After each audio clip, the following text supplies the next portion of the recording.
I had just hosted the press conference for Ford Supermodel of the World, not because I was a host by any means at that time, but I was the scriptwriter, and Rustam Padilla, when he was still Rustam Padilla, was supposed to host it, and he fell ill. And so the director was just like, who knows the script? And then they looked at me and they're like, Sarah, go find something to wear. You're hosting the press conference. And so I remember standing there, and because I had written the script, it just came really fluidly.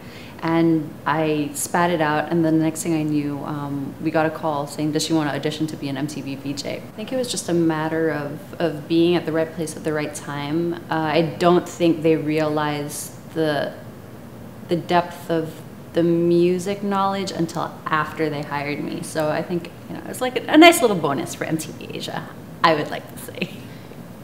Because I was such a geek Lea Salonga fan growing up, and then we interviewed her on MTV, and every time I asked her a question, it's like she would answer to Casey instead of me, and I felt so brokenhearted and small. And that was like in my first maybe 2 months of MTV. Music videos that I love, they're probably all in the 90s anyway.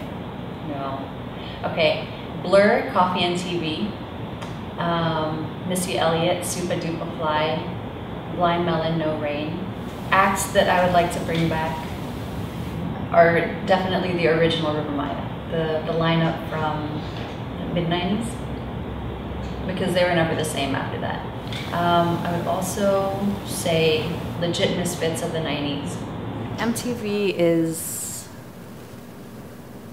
not even was, is a way of life. Like it's an attitude. It's MTV is a defiant, sort of rebellious, but all-encompassing celebration of everything that we were at that point in our lives. You know, it was this beautiful intersection of audio and visual. It was about expression. I identify with honest hip-hop. Hip-hop was the best friend that you wish you had in high school. Hip-hop was the uniting factor of a lot of kids looking for something bigger than just surface or identity. Hip-hop has claimed so much outside of rap music, outside of graffiti, outside of breakdancing. I mean, like, you look at any artist and in some way, shape, or form, I feel like hip-hop has either touched them or claimed them. My blog for a while was called My Dad Knew Hendrix. Jimi Hendrix would come to Switzerland, and every time he was either in Geneva or Zurich, he would call my dad and they would hang out. And so my dad, I guess, was pretty much his gopher and his driver and things like that. First of all, it made my dad cool in my eyes because, you know, many little girls don't think their dads are very cool at a certain age. My mom moved into the Bosch compound in Pasay City, which is like notorious for being the home of some of, just personally, I think some of the most creative people I've ever met in my life. And the weekends that I would spend at my mom's house, I would always fall asleep listening to them jam. Like, there's a little pond outside